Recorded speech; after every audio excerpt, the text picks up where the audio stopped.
Karan Aujla, Diljit Dosanjh, yo-yo Honey Singh, Arijit या global stars Coldplay, Justin Bieber जैसे बड़े बड़े आर्टिस्ट की टूर्स अनाउंसमेंट हुई, हर तरफ ग्रुप में और फ्रेंड सर्कल में वहां जाने की प्लानिंग शुरू हो गई।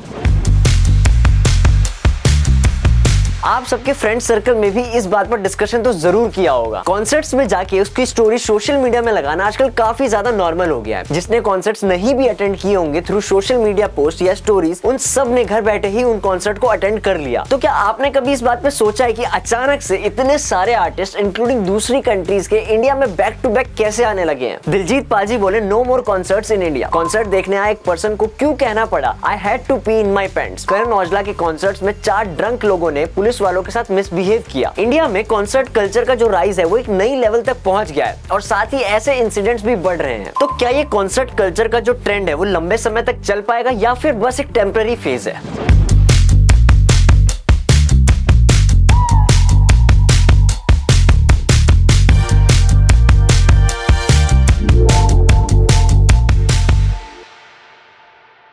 कॉलेज के किसी फेस्ट में आया हुआ कोई आर्टिस्ट हो या किसी रेस्टोरेंट में गाता हुआ सिंगर, हम सब ने कॉन्सर्ट्स एक्सपीरियंस किए हैं, चाहे वो सोशल मीडिया पर हो या फिर टीवी पर।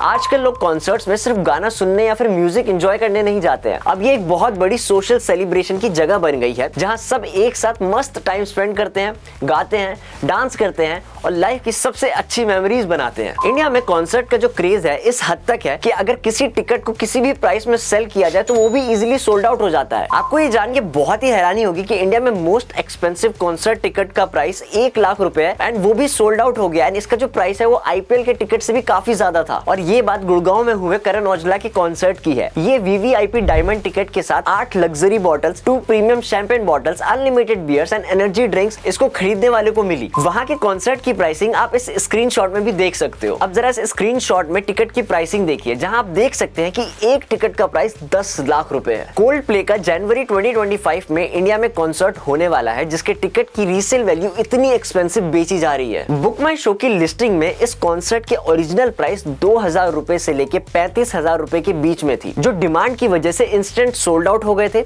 जिसकी वजह से लोगों ने इसको रीसेल वैल्यू में बाय करना शुरू कर दिया। डिमांड को देखते हुए कोल्डप्ले ने इंडिया में अपने कॉन्सर्ट्स के नंबर्स को भी बढ़ाया, जिसके बाद यूजर्स ने सोशल मीडिया में ऐसे रिएक्ट किया।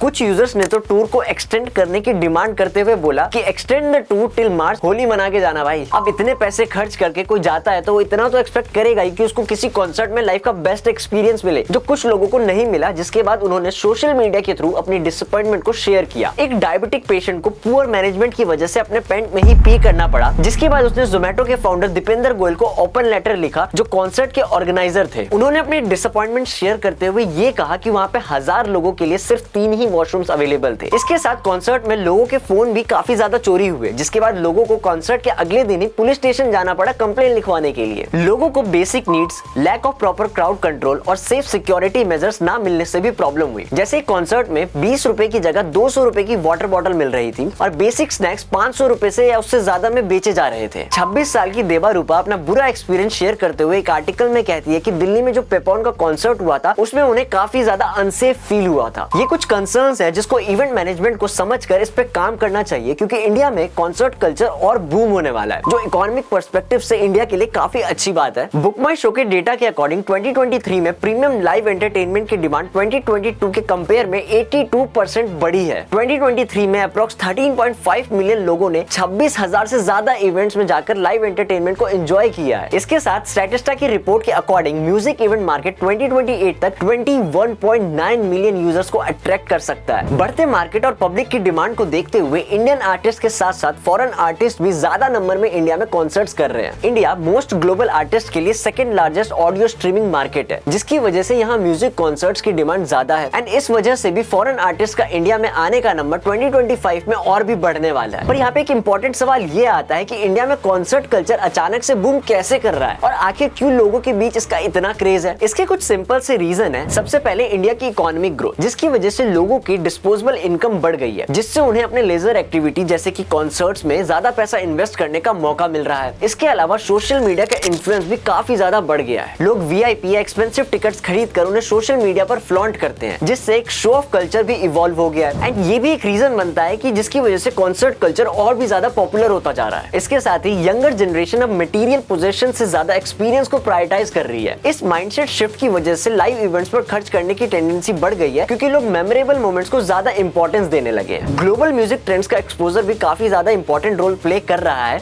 इंडियन डायस्पोरा और यंगर ऑडियंस अब स्ट्रीमिंग प्लेटफॉर्म्स और सोशल मीडिया के थ्रू इंटरनेशनल म्यूजिक से जुड़ रही है, जिससे उनका डिजायर बढ़ रहा है कि वो इंटरनेशनल आर्टिस्ट को लाइव परफॉर्म करते हुए देखे। कॉन्सर्ट कल्चर का बूम सिर्फ कल्चरल लैंडस्केप को ही इनरिच नहीं कर रहा है, बल्कि इंडियन इकोनॉमी को भी पॉजिटिवली इंपैक्ट कर रहा है। बैंक ऑफ बड़ौदा की एक रिपोर्ट कहती है कि कॉन्सर्ट पर बढ़ता हुआ एक्सपेंस प्राइवेट कंजम्पशन एक्सपेंडिचर को बूस्ट करेगा। 2023 में इंडिया में म्यूजिक कॉन्सर्ट ने नियरली 8 बिलियन रुपीस का रेवेन्यू जनरेट किया है और ये 2025 तक 25% बढ़ जाएगा। लेकिन ये सर्ज ऑफ पॉपुलैरिटी को सस्टेन करना एक बहुत बड़ा टास्क होगा, क्योंकि जितने भी बड़े कॉन्सर्ट्स हुए हैं इंडिया में, वहाँ फैंस को प्रॉब्लम ही फेस करनी पड़ी है, चाहे वो टिकट लेने में हो या फिर इवेंट को अटेंड करने में। ऐसी प्रॉब्लम अगर कंटिन्यू होती रही तो बढ़ते हुए मार्केट को ये गिरा भी सकता है, जो हम में से ऑब्वियसली कोई नहीं चाहेगा। हाल ही में दिलजीत पाजी बोले कि वो इंडिया में कॉन्सर्ट्स ही नहीं करेंगे, जिसका रीजन आप उन्हें देते हुए यहाँ सुन सकते हो। लाइव शोज दा इंफ्रास्ट्रक्चर ही है नहीं है, ਜਦੋਂ तक ਇਹ नहीं होता उदों तक मैं नहीं शो करना इथे इंडिया ਦੇ ਵਿੱਚ पक्का। यहाँ दिलजीत पाजी ने अपनी रिस्पॉन्सिबिलिटी को समझा, जिसको हर आर्टिस्ट को सीखना चाहिए, ताकि फैंस को कोई भी प्रॉब्लम ना फेस करनी पड़े। एंड ऐसा ही सिमिलर इंसिडेंट मोनाली ठाकुर के साथ हुआ, जहाँ पे उन्होंने एक शो को बीच में ही कैंसिल कर दिया और वो वहाँ से चली गई because of poor infrastructure. I am disheartened कि मैं इतनी एक्साइटेड थी,